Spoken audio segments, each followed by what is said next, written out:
Clayton, let's move now into our Big Ten Media Days preview. Again, the Media Days do start on Wednesday in Indianapolis.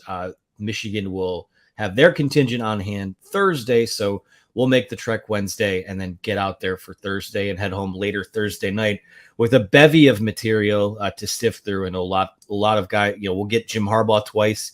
He'll speak for 10 minutes in that podium session that you'll see on Big Ten Network, and then we'll probably get him. I haven't seen the schedule yet, but usually for about at least a half hour in the breakoff session, which you'll be able to see that video, the full video here on the Wolverine.com's YouTube channel. So be sure to like and subscribe to the channel for that. You'll also see video from the players that we talked to, which is Chris Jenkins, Blake Corum, Mike Sainristil. So as we get into our preview, Clayton, it's going to be a content item that I believe you have coming this week.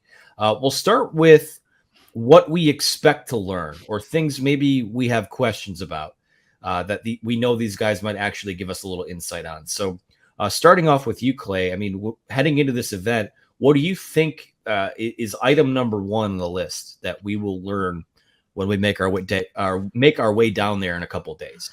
Yeah, I'm writing a preview of sorts, as you alluded to, and I have the list up to 15 things that we're going to learn. So, you can glean a lot. And first and foremost, I just love being there and seeing all the different coaches, seeing all the different teams, or players from the different teams, seeing everybody interact. You can kind of get a vibe check on a team. So I think that's kind of just number one for me. Like, we know so much about this Michigan team because they have so much returning. They rank 7th in Phil Steele's experience chart. That's first in the Big Ten. They rank 5th nationally in returning production according to ESPN. So there's a lot there that we know about. And that's kind of the big storyline heading into the year, is that this team is so loaded and so experienced. But every team's different too. I mean, 4 out of the 5 captains are going to be different this season, or 4 of the 5 captains from last year are now no longer on the team. Mike Sainristil still the only returning captain. So there's just going to be a different vibe around this team. We're going to hear about their different goals. I think we have a good idea as to what those are going to be, but just an overall vibe check on the team. And then that includes Jim Harbaugh. Just kind of something's always on his mind every time he goes down to Big Ten Media Day, whether it's what the team's goals are, how the culture is, if he's going to beat Ohio State or die trying, things like that he's going to break out. So I'm sure he's got a couple comments or mantras in his back pocket that I'm excited to hear. And that that pretty much shapes kind of some of the narratives as we head into fall camp. August 1, report date, August 2, first day of practice. So it's going to move really quickly after we get back from Big Ten Media Day.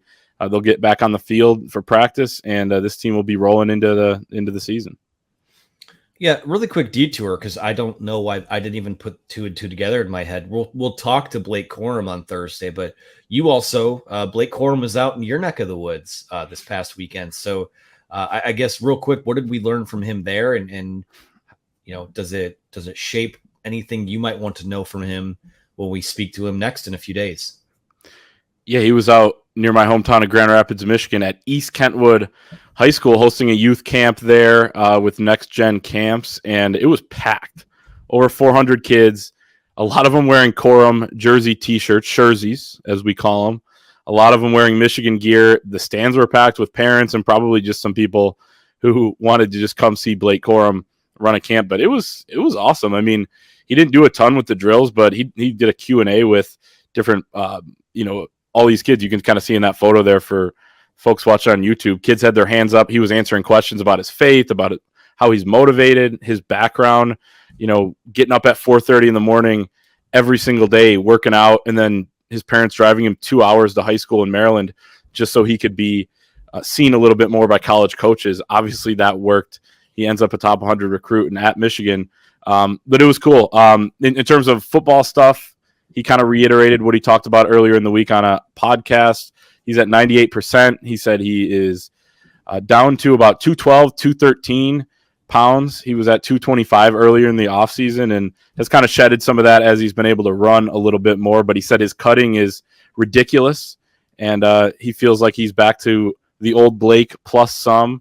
So Blake Corum, I mean, looks like he's fully healthy, 98%. He said the only way to get to 100 is to go through fall camp, and be cutting against guys and having contact and having bodies next to him when he's running with the football. Only things you can get through actually playing football. So he's pretty much as healthy as he can be.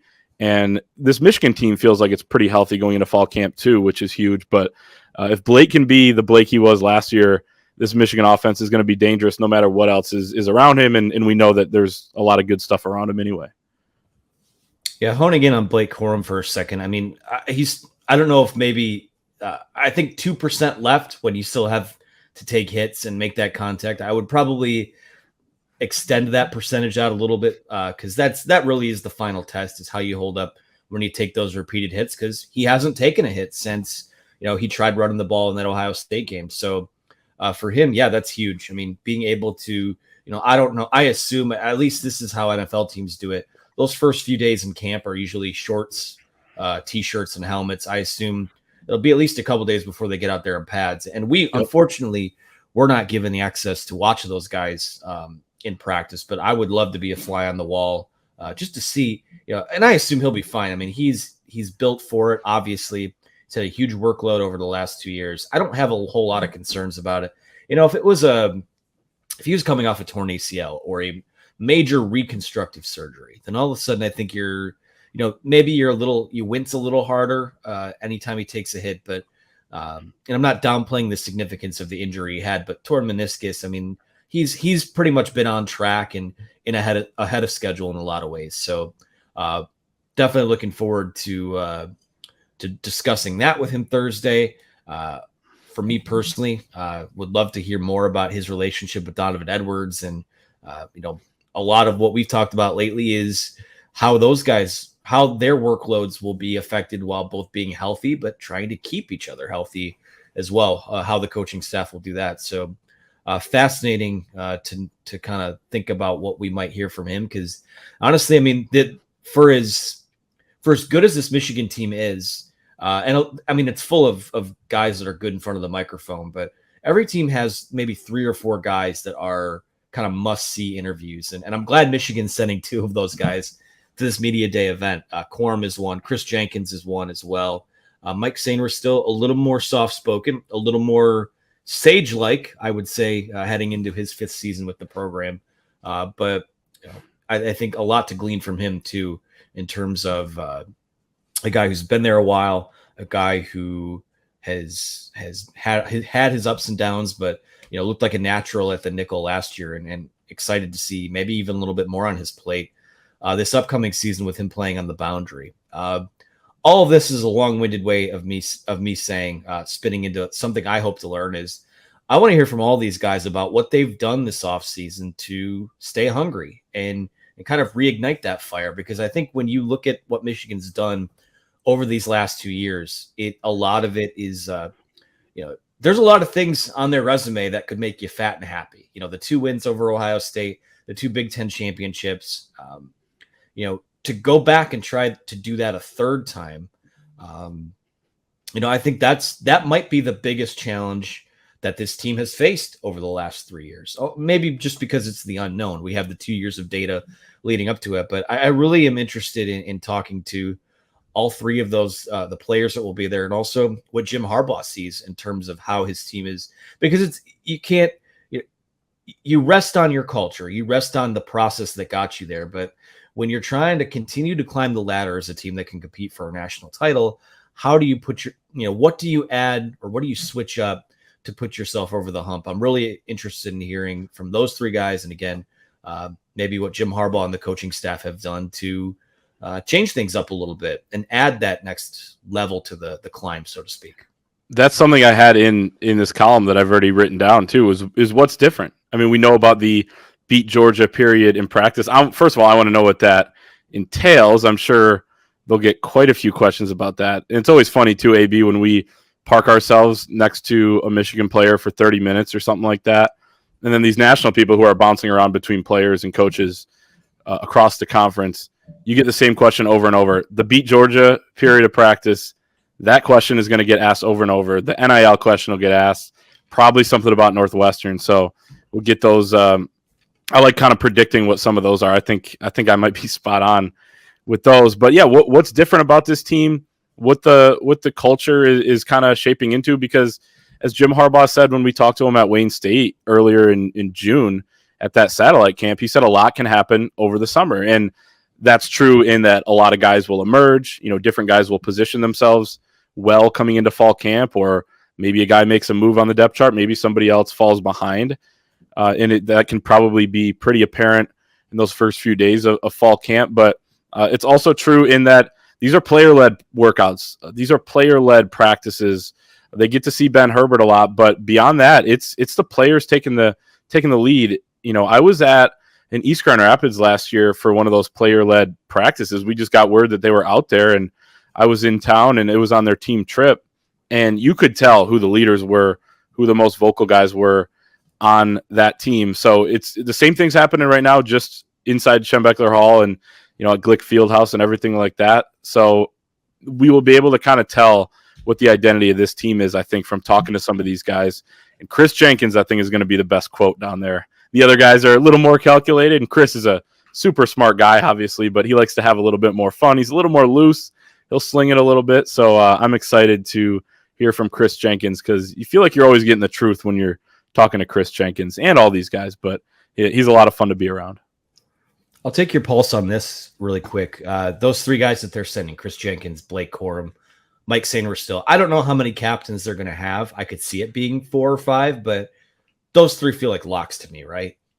They have to be. I mean, Mikey, I don't even know if they'll vote on him, because I think Ronnie Bell said last year he was sitting to the side because he knew he was going to be a 2-time, a captain again.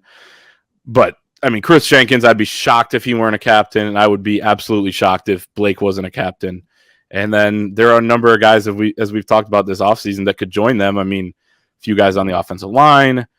You could see, if you go with juniors, which it's usually been seniors and fifth-year guys, but I mean, I could see a Rod Moore. I could see J.J. McCarthy at quarterback. So there are a bunch of different leaders on this team, but I think those three are locks. I agree with you.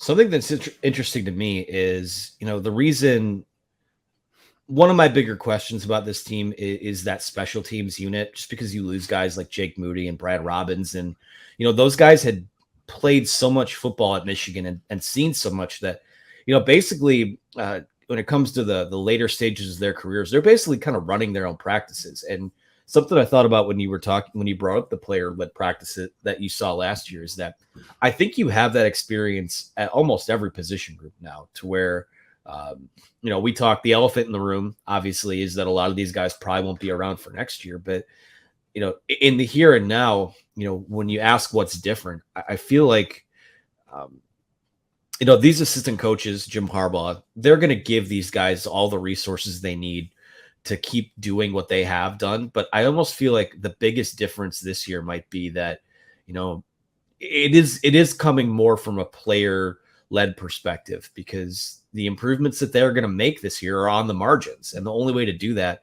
is to kind of take it upon yourself, hone in on those details. And, like I said, you've got upperclassmen and graduate guys. And, in Mike Barrett's case, you've got a 6-year guy in one of your position group rooms. So I feel like that's probably a storyline that, as we, on the drive down, we're thinking of things that, the angles we want to hit. I think for me, that's the one that stands out to me is what does that player-led leadership look like, and how has it changed? But let's move to the other side of the coin here. There are things that, Jim Harbaugh, we love when he takes the microphone for an extended period of time. There's going to be that viral quote, and the beat writers will scramble really quick to tweet it out, right, and get their retweets or their X's if that's in place. You're acting like you're separating us from the rest of the pack here. Well, no, I'm speaking from my own experience of what my priorities typically have been in the past. But he's going to have that viral quote, but he's also not going to give away the nuclear launch codes. We're not going to hear, what type of plays they're going to put in for JJ McCarthy. We're not going to hear, what the workload split is going to be between Corum and Edwards. There's a lot of things that we're not going to find out from this event on Thursday. So from your perspective, what are some of those things that you expect to not only not learn Thursday, but maybe we don't really know until the regular season starts? It's kind of hard to say, because it just depends on what kind of mood Jim Harbaugh is in for the most part. Sometimes he's a little looser with health updates, injuries and everything like that. Sometimes he doesn't want to talk about it at all and says he doesn't discuss injuries, even though he did the week before. Things like that. So that part's going to be interesting, although we do believe that this is a pretty healthy team heading into fall camp, as we mentioned earlier. But I think one of the things that Harbaugh likes to avoid a lot is how things have changed, or comparing to last year or the year before or past seasons. I remember even being at Nebraska in 2021, and Cade McNamara was just at the podium saying, this program doesn't win this game. My freshman year, this program would not have won this game last season.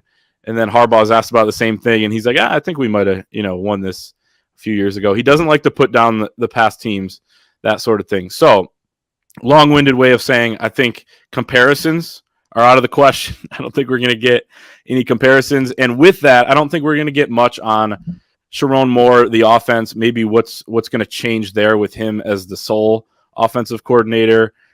We heard that Matt Weiss last year was heavily involved with red zone and with third downs. So Sharon Moore adding that to his plate in addition to being the offensive line coach. I think we'll hear about how he's doing in that role. And Jim Harbaugh has nothing but glowing things to say about Sharon Moore every time he talks about him. But I don't know that we're going to get specifics on exactly what's going to change with this offense. Maybe some of the intricacies of the defense as well that he's not going to touch on. But as I remember talking about with you last year coming out of this event, was sometimes it's not what they say, it's how they say different things. And you can kind of read between the lines. So we will definitely be doing that, even though we won't get all the answers from Jim Harbaugh and these players this week. Yeah, and the other thing, speaking of the viral quote, or a lot of times when you go to these media type of events, the media days, or where there's a lot of people from different spheres converging on one place, there's always going to be at least a couple people that are searching for that viral soundbite. And, someone's going to ask about the Matt Weiss stuff. Someone's going to ask about Shemi Schembechler. And I think you'll just kind of get a canned answer out of that. I'd be surprised if you got anything more than that. That came to mind in terms of things we won't learn more about. But other than that, yeah, you're totally right. It depends on the mood that he's in. I mean, gosh, when we talked to him at Wayne State, we damn near talked him into letting us in a practice during fall camp, which is absolutely not going to happen. But it depends on the mood. Some days he is like the mayor up there. And other days he's, the bump on the log. And but I think typically, I've only been to 2 of these media day events. I think typically he's pretty outspoken and pretty, relatively speaking, transparent at these type of events. Mostly because I think he feels the same, kind of like the way that I described, where, you get there, it's like, it's the first time you've seen a lot of people in several months, or, football's right around, once you go to that event, it means that football's right around the corner. So, from my perspective, I can't think of a time, he's probably going to be more of his, the curmudgeon-y version of himself when, it's Indiana week and, he's just trying to get through a game week. We're just trying to get through those types of game weeks. But yeah, I expect him to be in a relatively good mood for that. But any other lingering thoughts about what we might learn, what we might not learn from this event? There's a lot of ground to cover, but at the same time, this is by and large a known commodity as it pertains to the football team. Yeah, I got quite a few more things, and again, I'm writing about this, so I'm not going to give it all away, and people can head to thewolverine.com for it. But I think there's quite a bit that we can learn about the transfers that we haven't seen yet. So they brought in 9 transfers this offseason, but we only saw 4 or 5 of them in the spring game. There are some key pieces that we haven't seen suit up in a Michigan uniform yet. Drake Nugent, Miles Hinton, Ladarius Henderson on the offensive line, Josh Wallace, who arrived just last month from UMass at the cornerback spot, and then James Turner, kicker from Louisville. So those guys are potentially all going to impact, in one way or the other this season, as will the other transfers that will continue to, show different things this offseason that we haven't seen and we can hear about this week. But I mean, I want to hear how things will play out on the offensive line. I think that plays right into, the transfer talk, because you're probably going to have at least 2 starters on the offensive line that transferred in this offseason. So I want to hear about the pass rush, who's emerging there, the cornerback situation, which, we've kind of talked about a lot this offseason because it was a big question mark. And Michigan admitted it with its actions by pursuing quite a few corners in the transfer portal and eventually landing Josh Wallace. But who stepped up there? Is Will Johnson going to be ready for game 1? If not, who are your guys? And I think Mike Sainer still will be able to shed some light on that, what his role is going to be at the nickel spot and playing some at corner. So I think we're going to be able to get a decent amount of info about this team this week, and it'll just make me even more excited about the season that's to come. It always kind of, Big Ten Media Day is the unofficial kickoff, and then we kind of realize, okay, there are 4 or 5 weeks until the season, so things calm down, but it just makes you want the season to start right away.